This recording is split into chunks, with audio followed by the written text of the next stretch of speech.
Welcome to Myth Sleep Stories, where ancient tales drift softly through time and guide you into peaceful dreams. Tonight, we travel back to the frozen north, to a world before days had names, when light and shadow were alive, and the sky itself could bleed with gold or freeze into silence. This is the story of the wolves who chase the sun and the moon, and of the endless circle that keeps the world awake and dreaming. Before there were gods, before men lit fires to keep the night away, there was only a rhythm, breath and stillness, day and dark, pulse and rest. From that rhythm came the great beasts, Sköll and Hati. They were not born from mother or father, nor carved by hand or word. They rose from hunger itself, the hunger to move, to chase, to find meaning in motion. They opened their eyes in a world of cold light. The air was sharp, alive with frost and stars. They could hear the wind whispering over endless snow, and in that whisper, they heard their names. Sköll, the one who chases the sun. Hati, the one who follows the moon. From the first breath they took, they were bound to the sky. The gods looked down from Asgard and saw them running, their fur glinting with starlight, their paws leaving trails of blue fire across the heavens. And though they were wild, even Odin watched with quiet respect, for he saw in them something eternal, the reminder that nothing, not even the light, should stand still. Each morning, when the first golden rays broke over the edge of the world, Skill's heart would ignite. He would leap from the shadows of the east, chasing the bright chariot of the sun across the sky. His breath steamed against the light, his claws striking sparks on the frozen clouds. Behind him, the world awakened. Roosters crowed, rivers melted, and life stretched toward warmth. But the sun, radiant and laughing, always ran faster. And every day ended the same way, Sköll falling behind, the fire fading, the sky dimming. Yet he never stopped, because in the chase, he found purpose. When darkness came, Hati awoke under the silver glow of the moon. His eyes burned pale as ice, his body moving like smoke through shadow. The stars followed him, drawn by the rhythm of his steps. He was gentler than his brother, slower, quieter, but his hunger was just as deep. He chased the moon not out of anger, but longing. For her light reminded him of peace, and the more he pursued it, the more he felt alive. The gods often watched them, the two wolves racing through eternity, one born of flame, the other of frost. Sköll burned through the day, Hati drifted through the night. They never met, yet their paths shaped everything. When Sköll ran faster, days grew shorter. When Hati slowed, nights lingered longer. And when they both moved in harmony, the seasons themselves balanced, the eternal dance of time. But not everyone saw beauty in their chase. Immortals feared them. They saw wolves in the sky and whispered of omens, of beasts that would one day devour the sun and the moon, plunging the world into darkness. They called it Ragnarök, the end of all things. Freya, who still walked the earth in those days, told them not to fear. It is not destruction they bring, she said, but rhythm. Without hunger, there is no dawn. Still, the fear remained. Each night, as the moon rose, mothers told their children stories of Hati's pale eyes watching from above. They warned that if he ever caught the moon, the light of the world would die.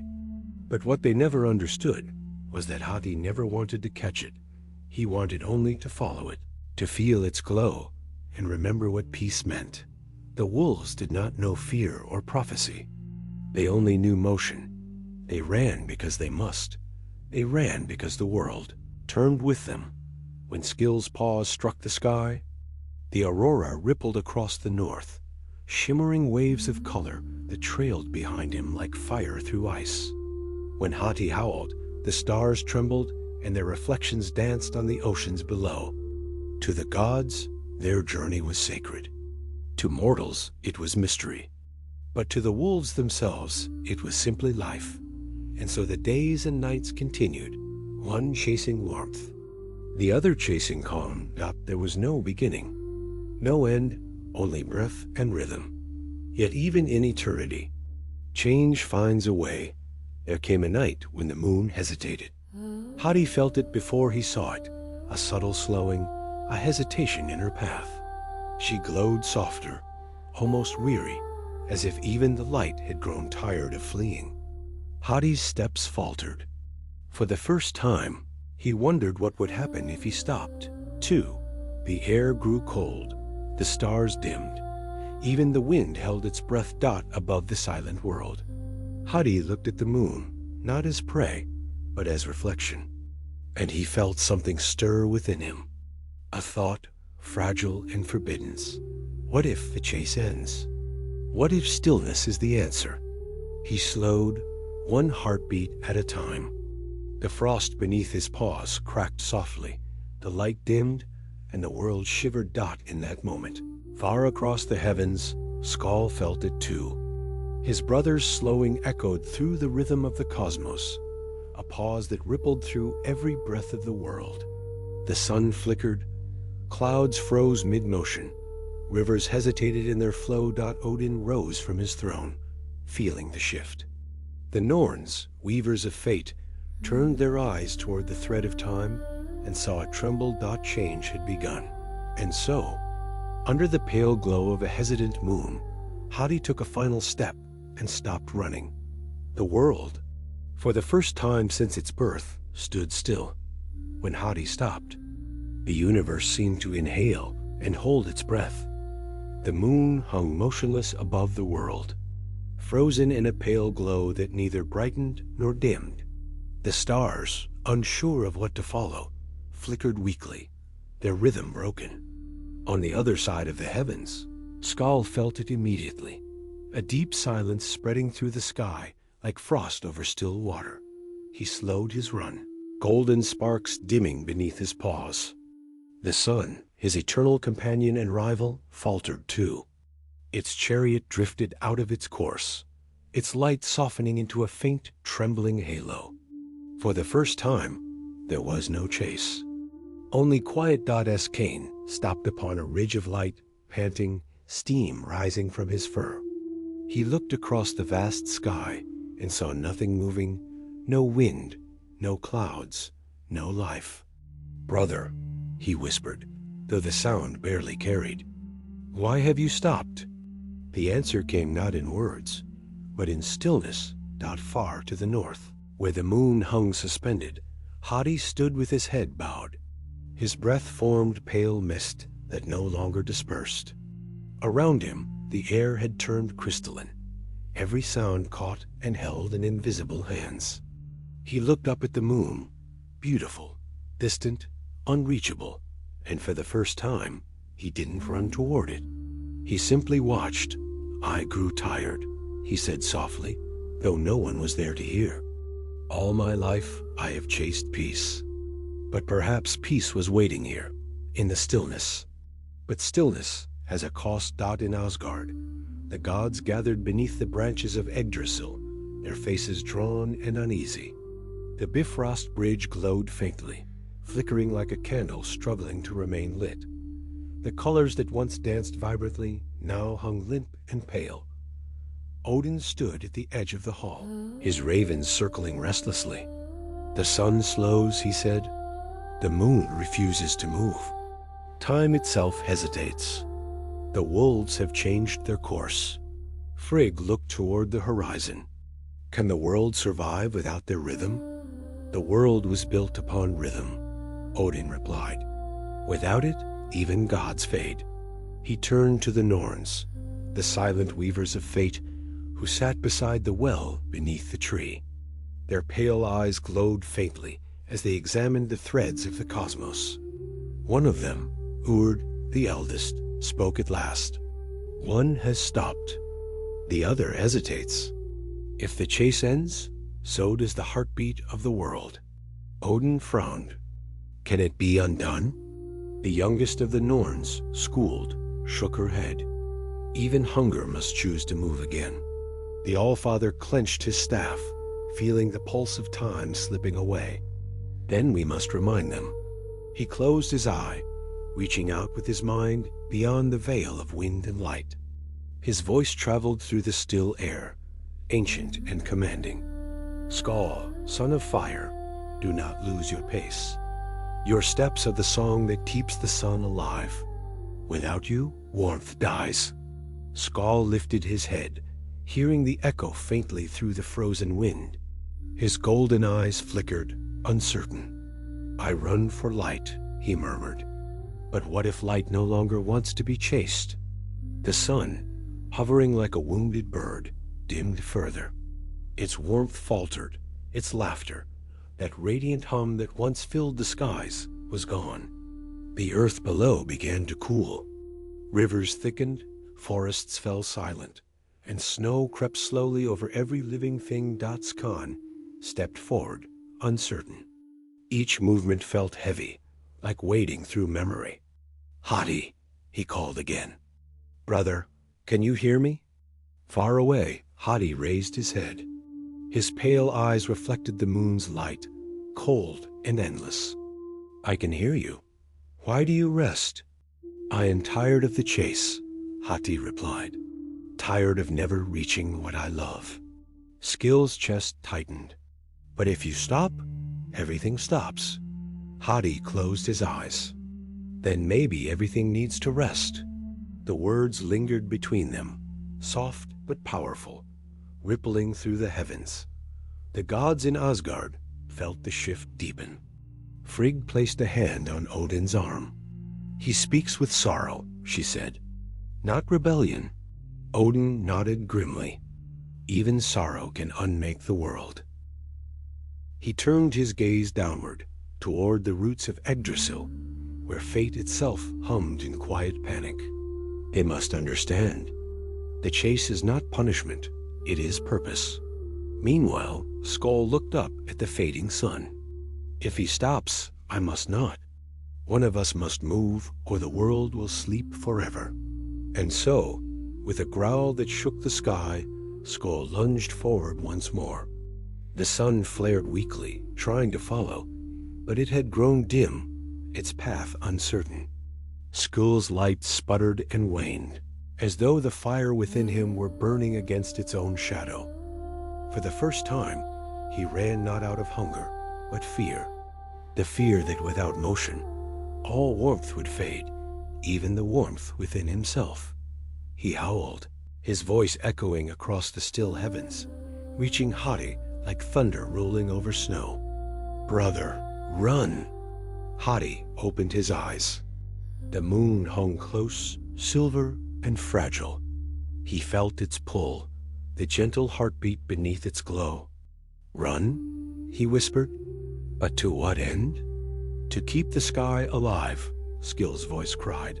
The moon pulsed faintly, its light flickering.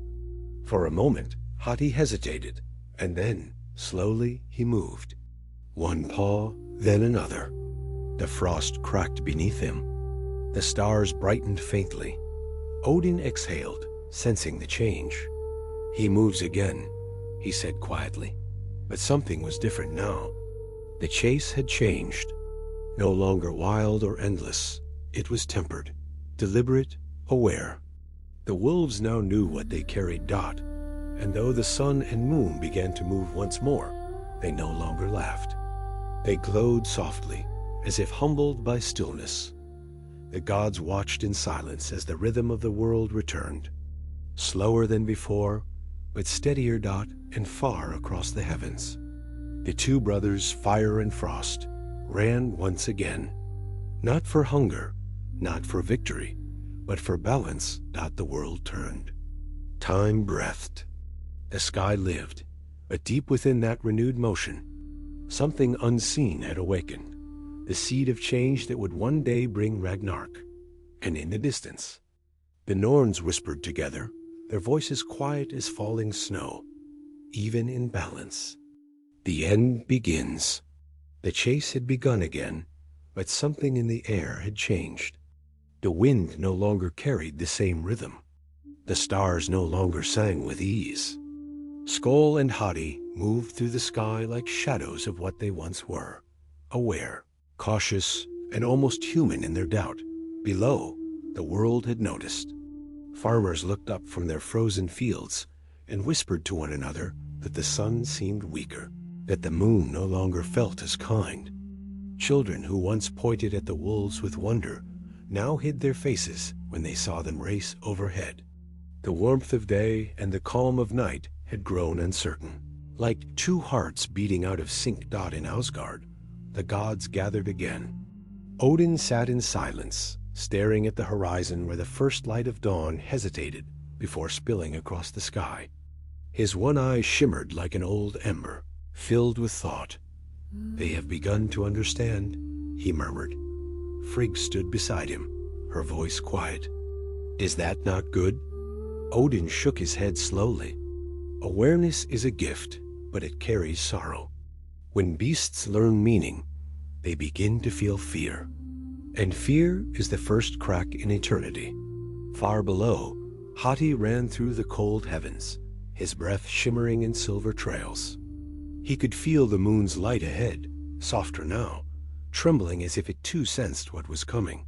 He had chased it all his life, across eons, through storms and silence. But now he wondered if perhaps the chase itself had trapped them both. He remembered the stillness, that moment of peace when everything had stopped. For the first time, he had felt complete. Yet it had almost unmade the world.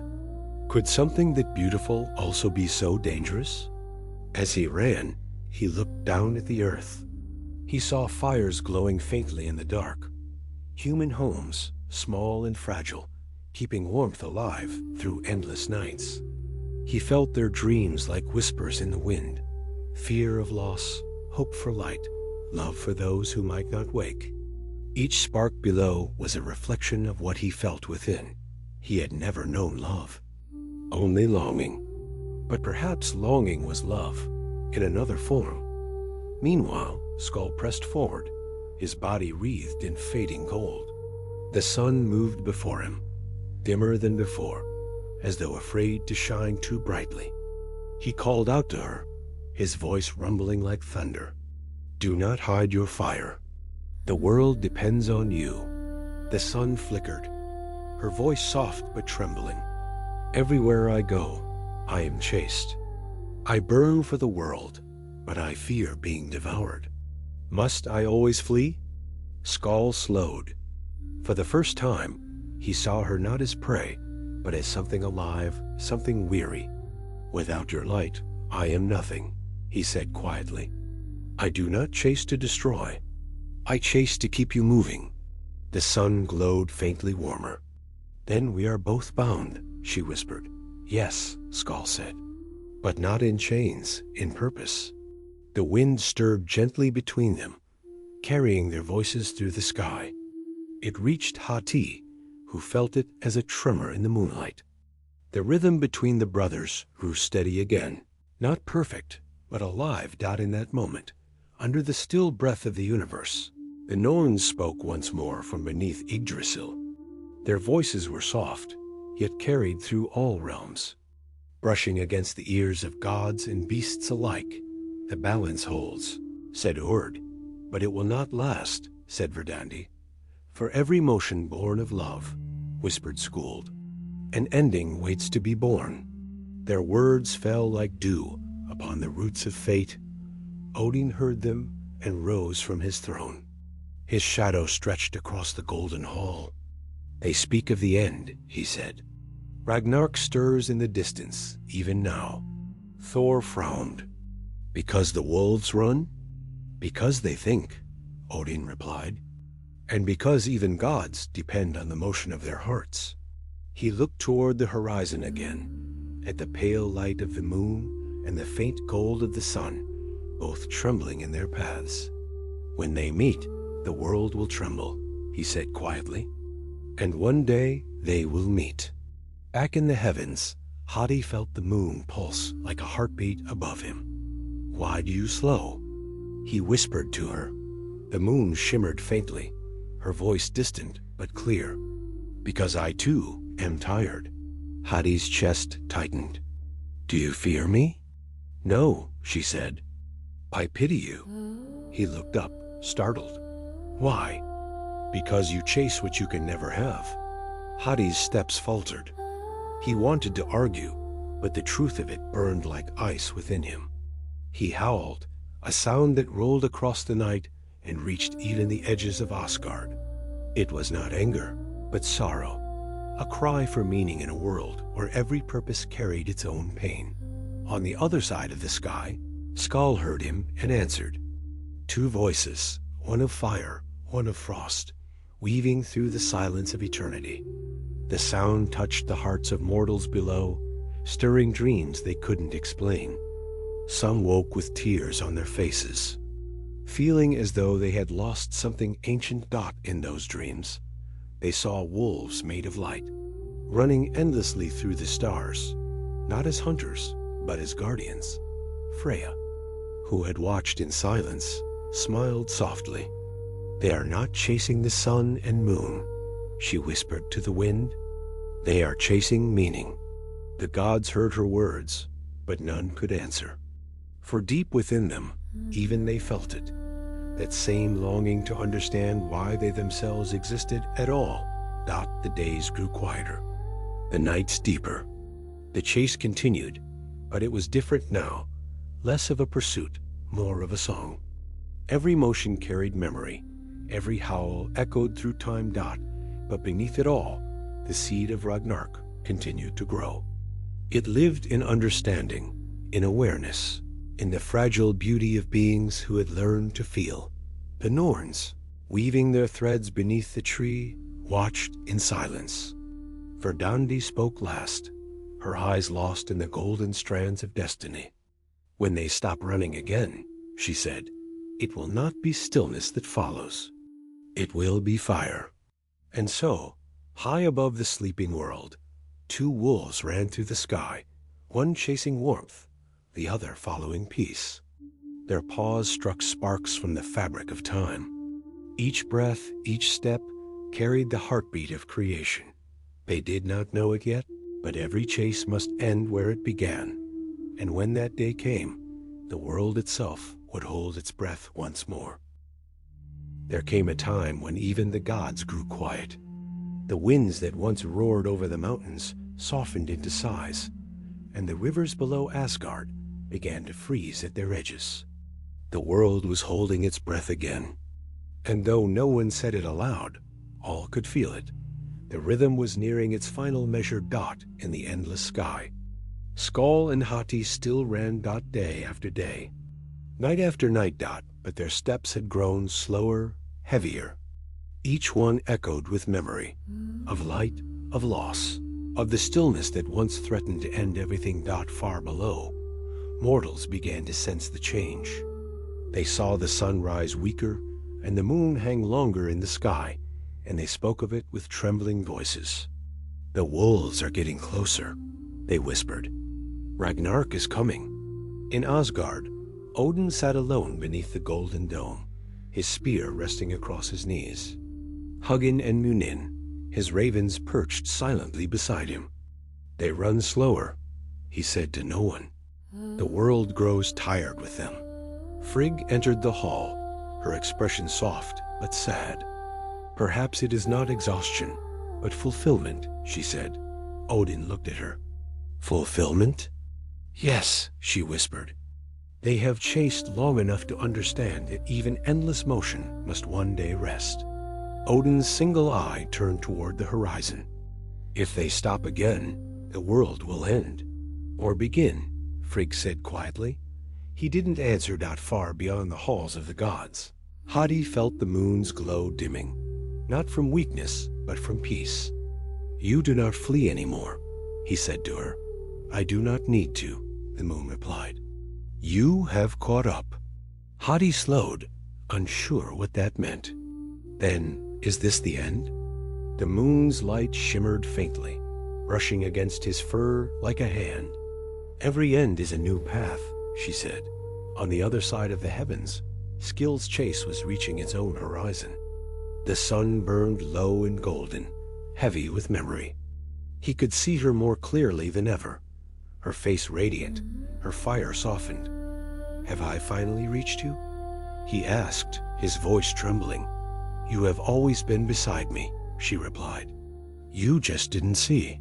He ran closer until her light touched his fur, and for a moment their paths became one. The sky filled with blinding radiance, not fire, not destruction, but illumination. For the first time, sun and wolf ran together. The light reached across the world, touching oceans and mountains, cities and fields. Everything glowed, even the shadows.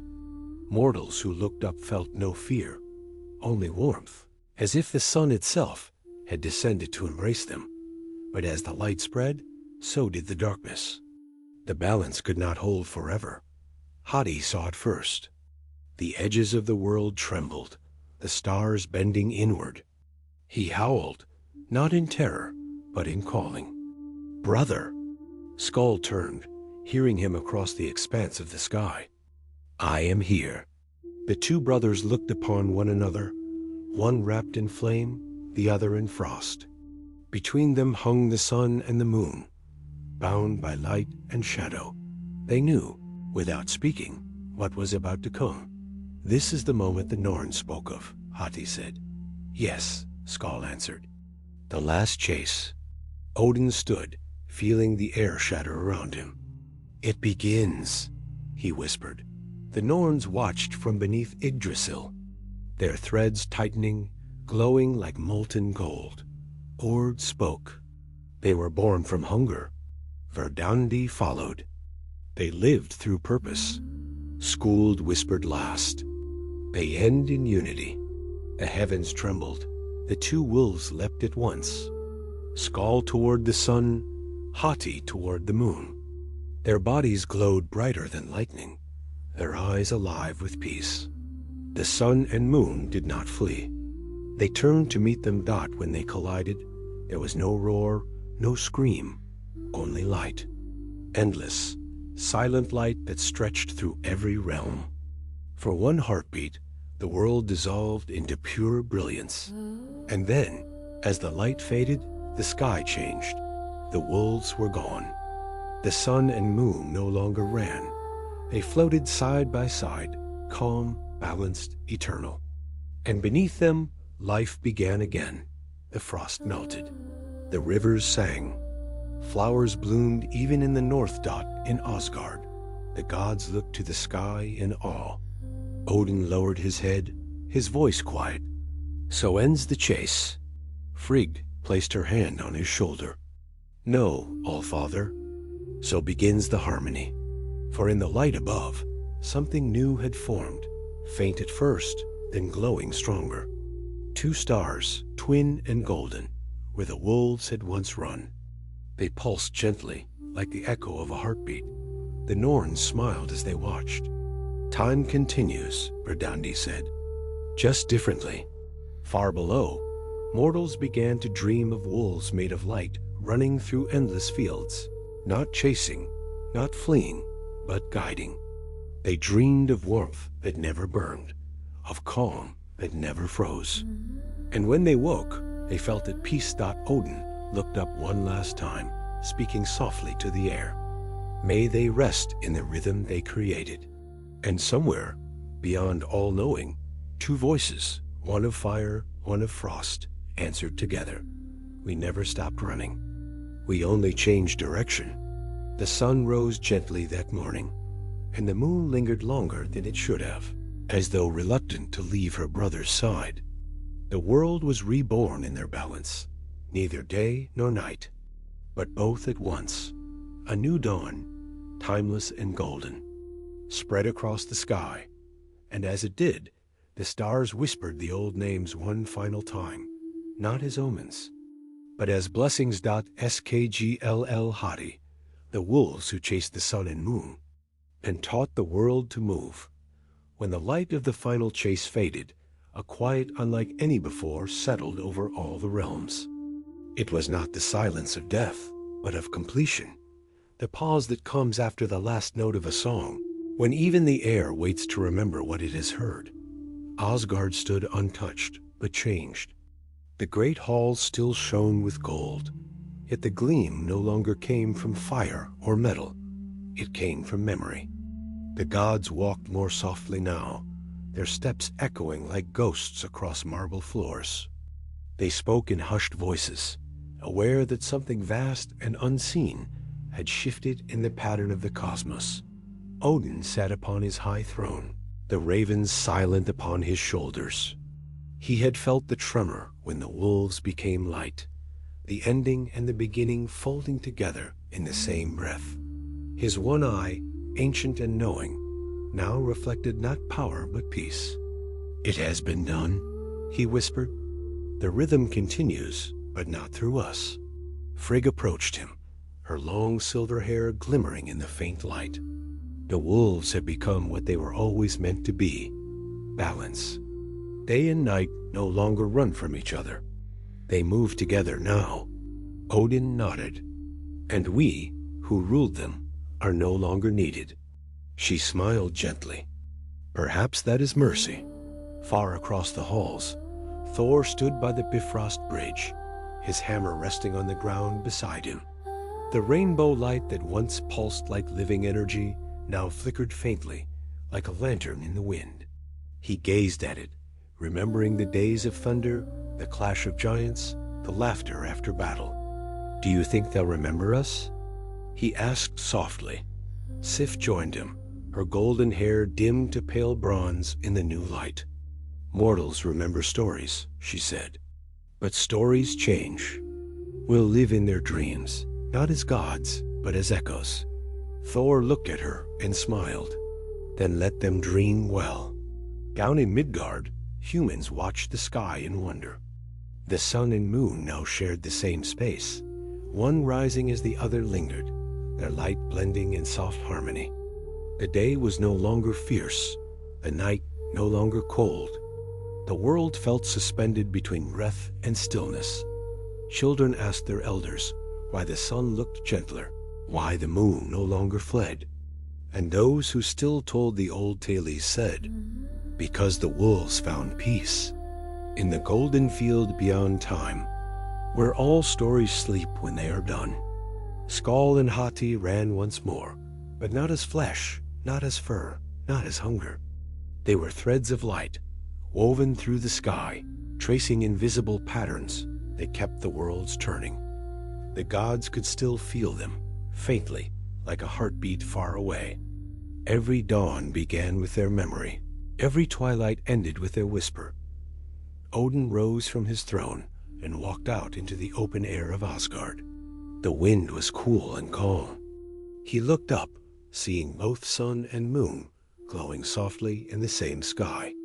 "So," he murmured, "this is what balance looks like." Behind him, the halls of the gods began to fade, not crumble, not fall, but dissolve into mist. The sound of distant harps faded with them. One by one, the gods felt themselves becoming lighter, as if their names were slowly unspoken by the universe. They were not dying.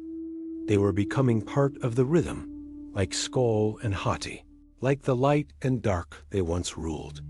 Odin felt no fear, only understanding. "The end of the gods is not tragedy," he said softly. "It is surrender. We are not vanishing. We are returning." Frigg took his hand. "To what?" "To the silence that made us," he said. The Bifrost Bridge shimmered once more, its colors fading into the pale blue of eternity. Thor raised his hammer one final time, not in defiance, but in gratitude. He struck the air gently, and from that echo bloomed the faint sound of thunder, not storm, but remembrance. Freya, whose tears had once turned to gold, stood upon the edge of the fading world. The soft wind brushed her hair, carrying the scent of peace. "They learned," she whispered. "They finally understood that running was never about the chase. It was about keeping the world awake." Her cats purred beside her, their eyes reflecting the soft shimmer of dawn and dusk blending together. She looked to the horizon and saw Yggdrasil glowing faintly, its roots shimmering with golden light. The great tree had survived, But it too had changed. Its leaves now glowed like stars, and its branches reached beyond sight, beyond time. From its roots came a sound like breathing, slow and steady. The pulse of the world had become one with the pulse of the tree. And beneath those roots, the Norns wove in silence. Their loom shone with threads of gold, silver, and shadow. Verdandi paused her hand, her eyes reflecting both sun and moon in miniature. "The gods fade, but the pattern grows stronger," she said. Urd nodded. "Every ending strengthens the next beginning." Skuld smiled faintly, her voice as soft as falling ash. The wolves were never destruction. They were renewal. The tree trembled, not from fear, but from life. Each realm, Asgard, Midgard, Hell, and beyond, glowed with faint threads of light, connecting everything in a living web. Even the dead stirred in their dreams, feeling the gentle hum of the new rhythm. Odin turned one last time, gazing at his people. "We are no longer gods," he said, "but memory itself. When the mortals tell our stories, we will live again, not in power, but in peace." And with that, he stepped forward into the mist. One by one, the gods followed. They did not vanish. They became starlight, scattering across the heavens. Joining the wolves in their endless run in the world below, mortals began to sleep more deeply that night. They dreamed of light running across the sky, of wolves who carried warmth and calm, of gods who smiled as they faded into the wind, and when they woke, they did not speak of fear or endings. They simply said, "It was beautiful." The new dawn rose slowly, blending day and night into a single endless glow. The world had learned to breathe again, not through worship, but through rhythm. Somewhere, beyond the reach of sight, the voices of the wolves echoed one last time. "We are not gone. We are the motion between everything that lives." Beneath the roots of Yggdrasil, where time folds like the petals of a sleeping flower, the Norns sat in silence. Their loom glowed faintly in the eternal half-light. Neither day nor night, neither beginning nor end. All the threads of the universe met there, weaving patterns no eye could see. For ages, they had watched the world turn, their fingers moving gently through gold, silver, and shadow. But now, something new stirred among the strands. A softness, a hum that was not divine yet felt alive. It was the echo of the wolves, still running through the fabric of existence. Verdandi was the first to speak. "Do you feel it?" she asked, her voice carrying like wind through hollow stone. "Yes," Gord replied. "The rhythm lingers." Skuld leaned closer to the loom, her pale fingers tracing the threads that shimmered like veins of light. "It is not the rhythm of gods anymore," she whispered. "It is the rhythm of those who will dream." She pulled one golden strand forward, and as it moved, the image of the world above flickered into being oceans, mountains, forests, and the quiet places where mortals would one day wake. The light that shone from the sun and moon was softer now, wrapped in calm. Urd smiled faintly. "The wolves have become the pulse. The gods have become memory. What then becomes of us?" Verdandi's eyes glimmered. "We remain the whisper, the pause between what is woven and what is not." They worked in silence for a while. Every time their fingers touched the loom, a breath of wind passed through the world above. The sigh of trees, the stir of waves, the heartbeat of the earth itself, that the roots of Yggdrasil reached deeper than ever before, threading through all that existed. They drank from the well of fate, which now shimmered with colors that had never been seen before. In its surface danced the reflections of both wolves, two streams of light winding endlessly together, neither leading nor following. "Their chase is over," Skuld said softly. "But their dance begins."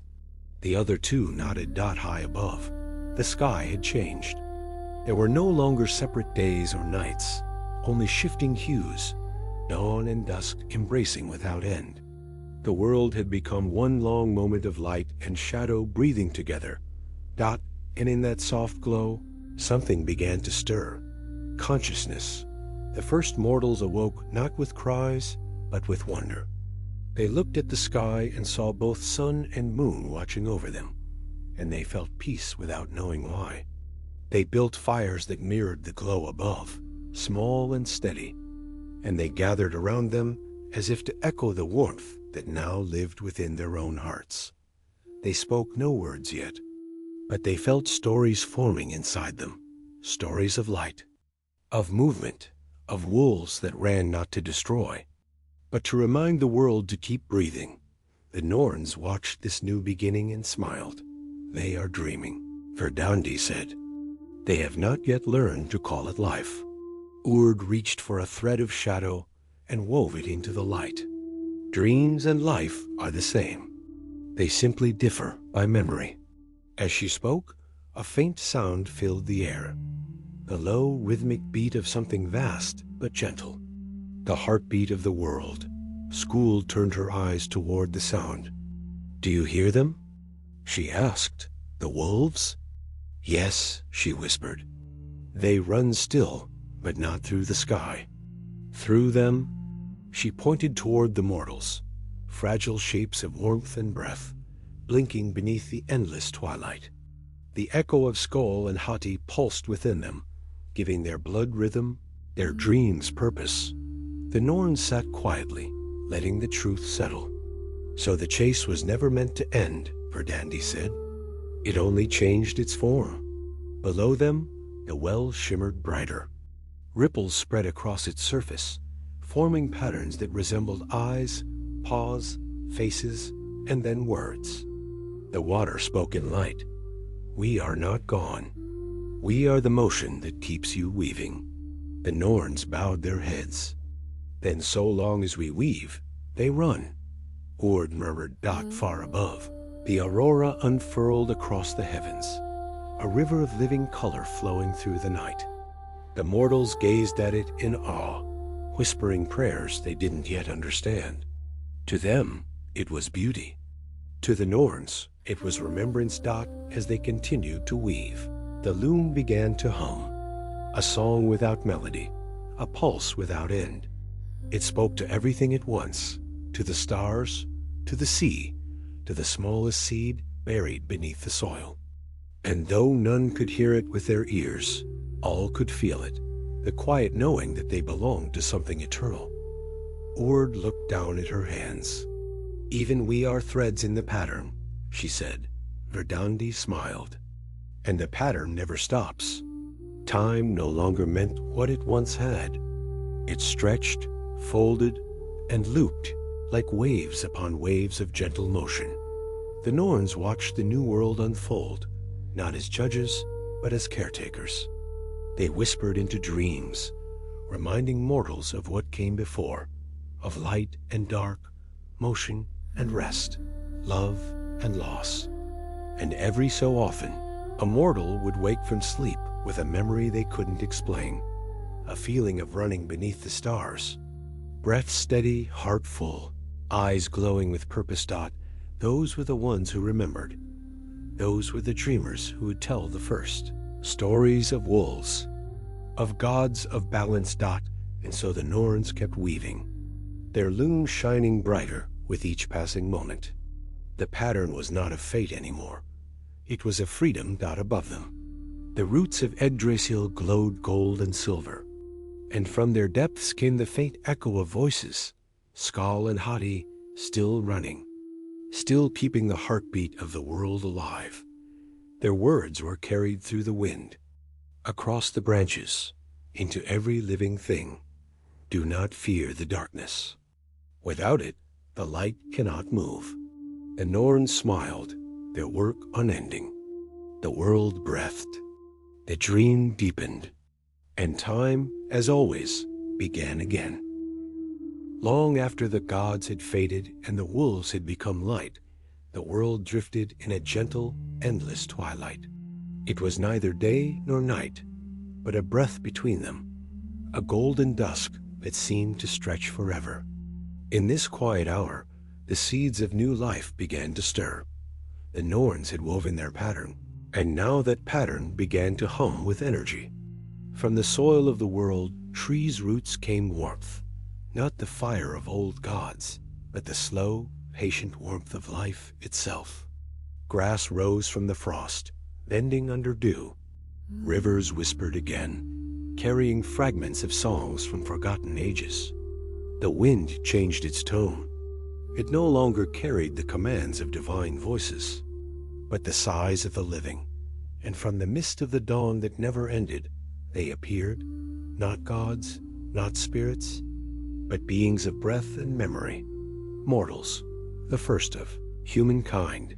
They woke to the soft light of both sun and moon hanging in the same sky. They did not know fear, for the world itself felt kind. They looked up and felt something stir deep within, an echo of motion, a whisper of purpose, a faint heartbeat that seemed to belong not to their bodies, but to the sky. Their hearts beat in rhythm with that pulse. It was the legacy of Sköll and Hati, still running through them as the unseen rhythm of being alive. The wolves' chase had not ended. It had simply moved inward, into the breath and blood of all living things. When they walked, they did so with wonder. When they spoke, their words sounded like music, soft, trembling, unsure, but full of light. And when they slept, they dreamed of running. Some saw endless skies, others saw rivers of fire and frost weaving together, and some heard a voice whispering, "Keep moving." Those who woke from such dreams carried them like sacred memories.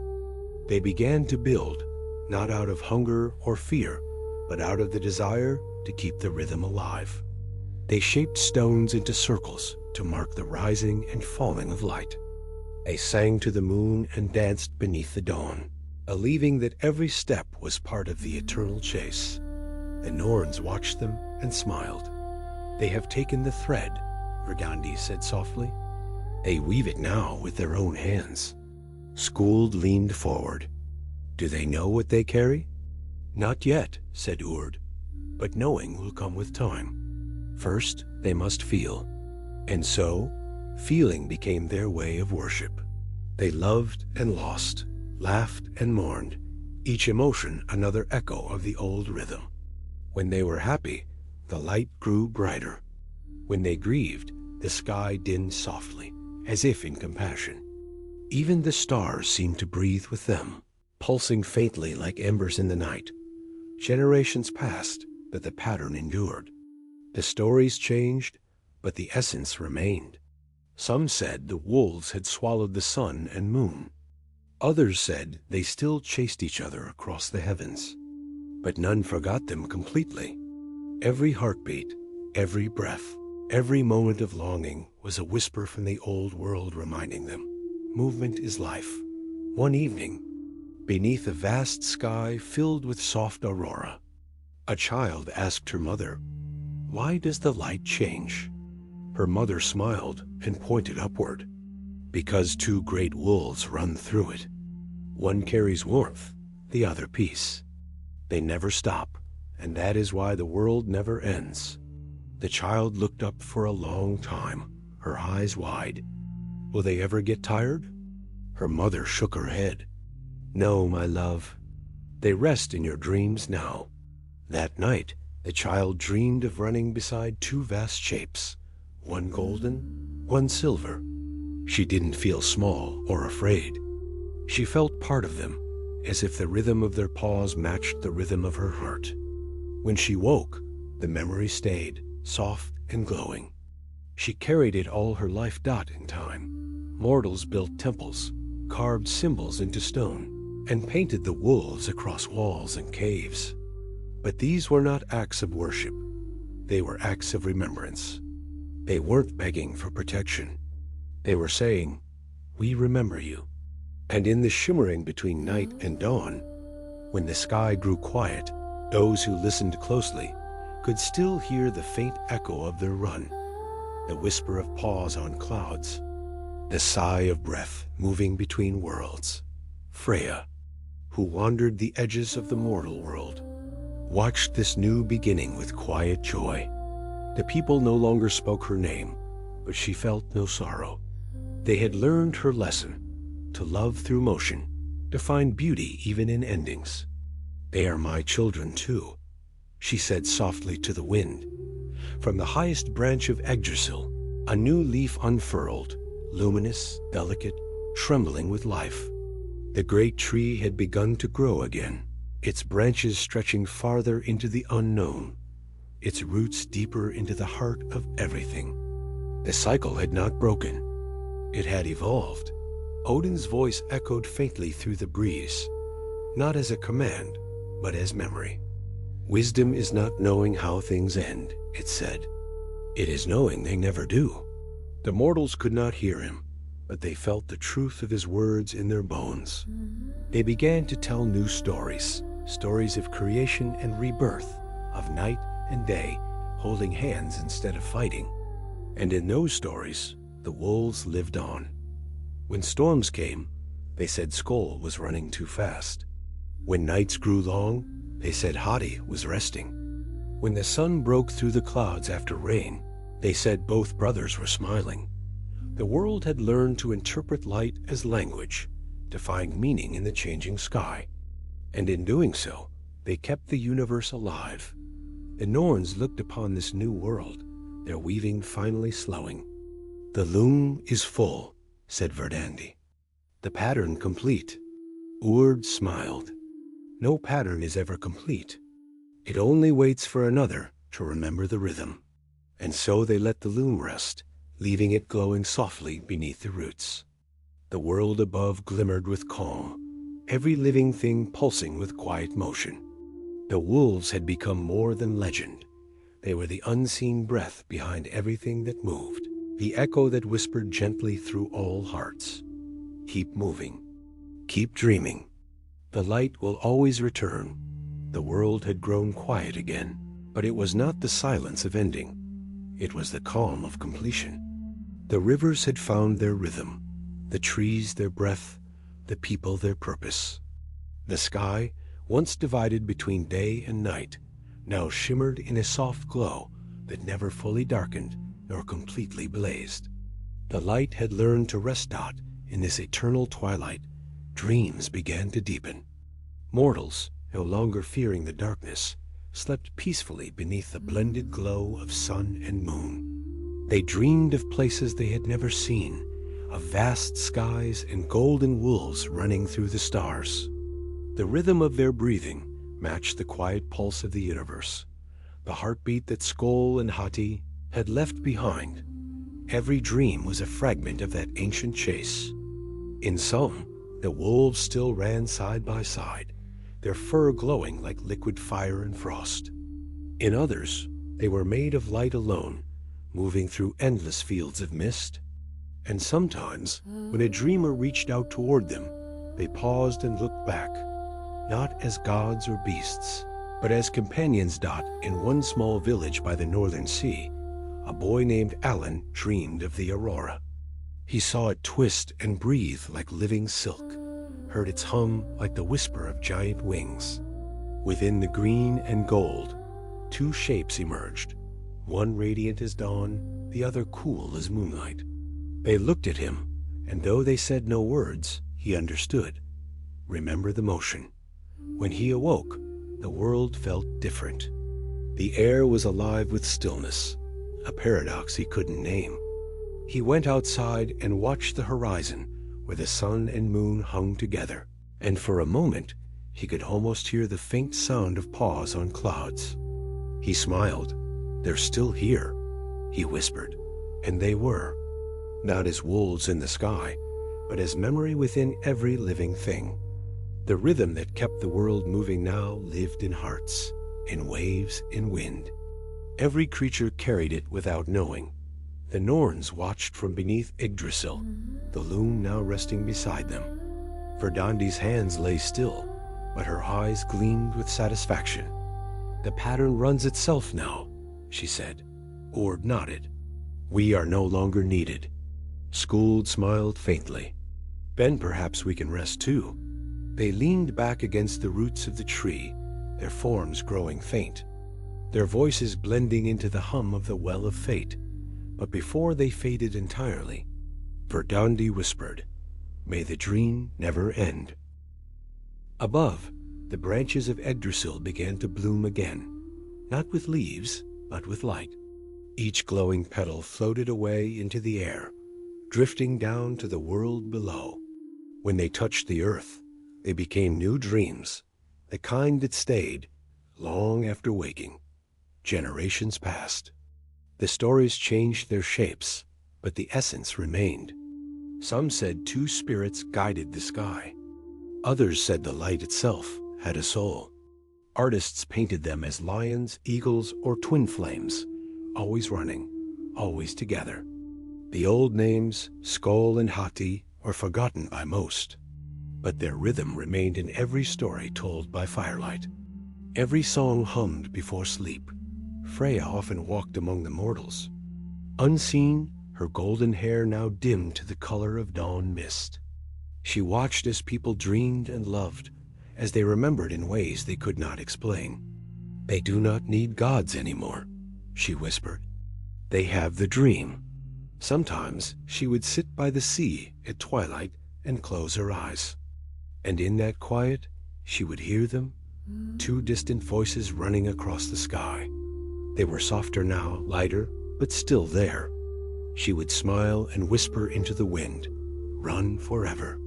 Far beyond, where no mortal or god could reach, the light of the wolves still traced circles through the fabric of creation. They no longer chased. They moved in harmony, flowing like breath through the universe. Wherever there was motion, in the spin of a planet, the flicker of a flame, the beat of a heart, they lived. Sometimes, when storms rolled across the sea, their growl could be heard in the thunder. When snow fell softly through the forest, their presence lingered in the silence between flakes. When a child laughed or a lover sighed, that, too, was part of their song. The world itself had become their body, light and shadow, sound and silence, pulse and pause. And so it was that the chase became the dream that no one could remember clearly. Yet everyone carried Dot in the great halls of memory, where time folds like pages in an endless book. The last echo of Odin's voice drifted through the air. Even the end must rest in rhythm. The universe, as if answering him, exhaled. Every star shimmered for a heartbeat, a single golden pulse, and then settled into calm. The galaxies turned, the waves rolled, the hearts beat. The motion continued, Dot, and beneath it all, the wolves ran still. Not through the heavens now, but through dreams, through thoughts, through every gentle rise and fall of existence. They were the memory of balance, the guardians of motion, the keepers of peace. Their song was not loud. It was the sound of breath, the rhythm of sleep, the endless whisper that begins and ends every story. And when mortals finally closed their eyes for the last time, when their breath became wind and their warmth became light, the wolves were there, waiting to carry them through the dream. No fear, no fire, just motion, the same motion that began before the first dawn, that will last beyond the final dusk, the rhythm that never ends, the dream that never wakes. And as the world turned beneath their silent run, the night exhaled softly, and the universe, vast, patient, eternal, whispered one final truth: they are still running.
Mm-hmm.